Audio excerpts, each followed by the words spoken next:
How to fix fingerprint not showing in settings in Android.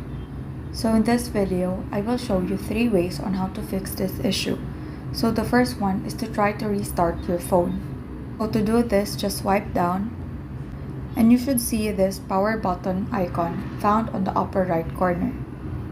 Tap that icon and it will show you 4 options, one of which is the restart option. So just tap restart to restart your phone. Once your phone has been restarted, check if the issue has been resolved. Now the second option is to check and see if there is a software update available. For this, just go to settings, scroll down until you find software update. So in here you will know if your phone needs to be updated.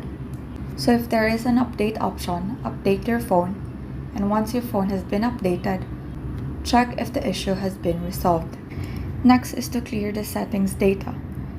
So just go to settings, scroll down until you find apps. Now use the search icon which is located on the top right corner and search settings. Scroll down and select storage. And then tap on clear cache which is found on the lower right corner of your screen. Now check if this has solved the problem. And so those are the ways on how to fix fingerprint not showing in settings in Android. Thank you and have a great day.